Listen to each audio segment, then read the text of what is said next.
Boa tarde, meu nome é Márcio Andrade de Moraes Souza e eu vou falar agora um pouco sobre um milho BT ou um milho transgênico. Temos que falar e abordar nesse slide os tópicos transgênese, bactérias, proteínas CRI, milho BT, consumo, adoção, manejo e consequências. Então vamos iniciar aqui pela transgênese.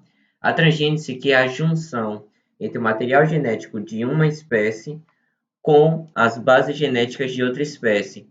E quando somadas, elas criam uma nova espécie. Essa nova espécie, ela recebe a característica das espécies que foram utilizadas como base.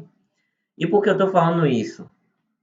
O milho BT, ele é um transgênico. E por ele ser um transgênico, ele recebe a bactéria chamada Bacillus thuringiensis, que é uma bactéria de solo encontrada em todos os continentes, e essa bactéria ela produz a proteína cristal, que recebe esse nome por causa do seu formato, como pode ser observado na imagem.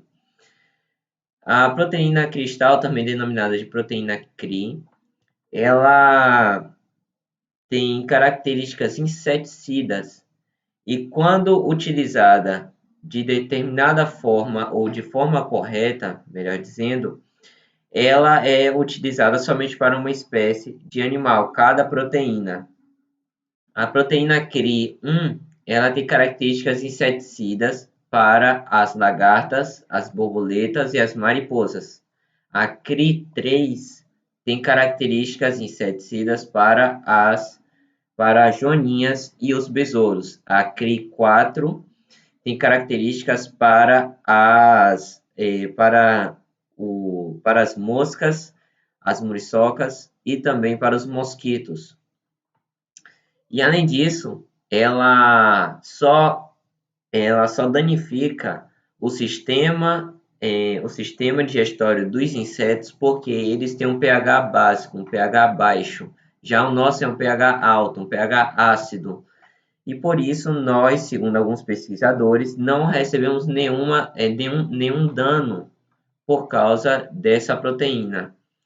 Essa proteína ela só danifica o sistema digestório dos insetos por causa, primeiro, do pH básico. E quando ingerida essa proteína pelos insetos, ela é decomposta em algumas regiões do corpo dos insetos, fazendo com que eles parem de comer. E por eles pararem de comer, eles morrem. Agora vamos falar um pouco sobre o milho BT. O milho BT, ele é esse milho transgênico que recebe essa característica da bactéria Bacillus thuringiensis mais a genética do milho normal. E por receber isso, ele se torna um milho que já tem um inseticida natural, fazendo com que muitos produtores tenham um custo-benefício muito grande ao terem esse milho em suas plantações. Agora sobre o consumo. Como podemos ver aqui, eu trouxe alguns exemplos, como por exemplo o milho enlatado, que recebe aqui o símbolo do transgênico, o salgadinho, que recebe o símbolo do transgênico, aqui, o floco de milho, que recebe também o símbolo do transgênico. Todos esses são exemplos do que o milho com, com essa bactéria pode gerar, já que muitas empresas têm uma visão muito focada nesse tipo de milho, já que é poucas perdas e muitos ganhos, que alguns cientistas já constataram que a maioria dos milhos que são BT, eles produzem menos fungos e bactérias que são nocivas aos seres humanos e a também outros animais. Isso faz com que muitos tenham interesse nessa produção de milho BT. E vamos agora para a adoção. De 2008 a 2017, a adoção do milho BT nas safras de verão e também na de inverno ela saltou de 4,9% para 74,7% e de 14,7% para 86,7%, respectivamente.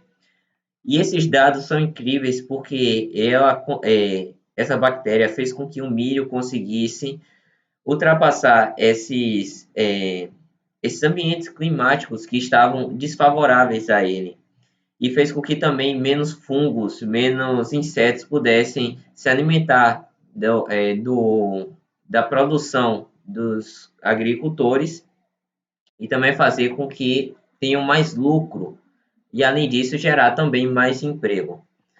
Agora, sobre o manejo.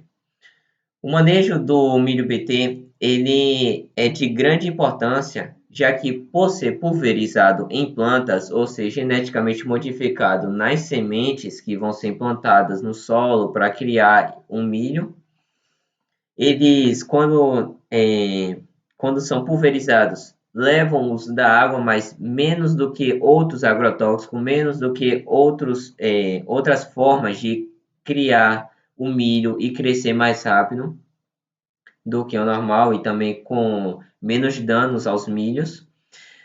E além disso, vai ser menos o uso do combustível, já que precisa ser somente pulverizado, não precisa ser de grandes máquinas conduzindo, a depender também de cada tipo de agricultor e também de cada pessoa que for pulverizar ou que decidir investir neste tipo de milho. E também para a contribuição da menos poluição do ar, dos rios e etc. Porém, alguns cientistas eles constatam que tem consequências também.